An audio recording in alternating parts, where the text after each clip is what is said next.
Tell me why caged birds sing.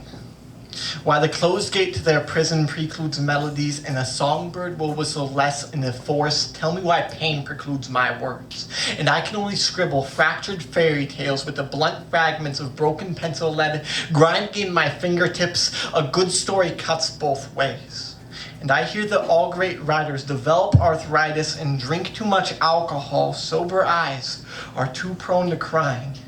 And I want to know why the soul in our music came from the souls of black folk, and the children of ex-slaves were the first to play the blues.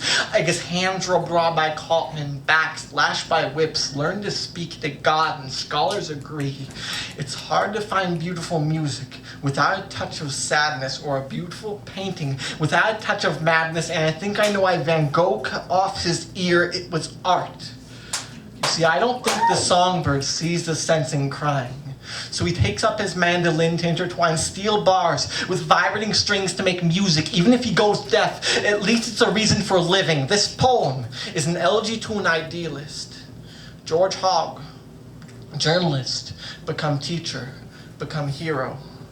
The year was 1937. The place was China in the middle of the Japanese occupation. The reason, I don't think he knew, but he knew he didn't need one.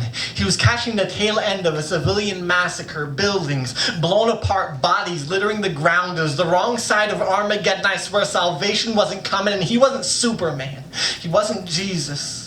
He was just at the wrong place at the right time, and he didn't always know what to do, but he did whatever he could because he saw the canary choke in the mine shaft. He tamed wild orphans whose language he didn't even speak. He spoke only kindness. He taught war orphans who'd seen their mothers raped and their fathers murdered. He showed them how to hope. He showed them to till the earth, to feed themselves, to close their eyes, to sleep at night, to wish on falling stars, to hope to see the stars. All of the Japanese army was getting closer. All their nightmares were coming closer. The hate machine was coming closer. The wolf was getting closer. Go away, wolf. Because now that they had grown stars in their eyes and were living intent on living, he wasn't about to let them die. You see, some birds break out of the cage.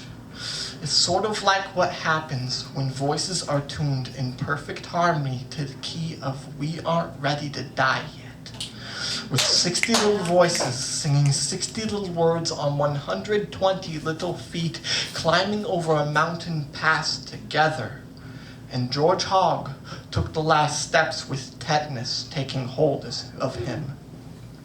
As they flew a kite for his legacy, I dream of a freed canary singing off in the distance with perfect pitch, and I don't know what his last words were. But I'd like to imagine he opened his eyes one last time to see through all the pain with parched lips, last breath failing him to whisper, "The city is bright and bursting with stars."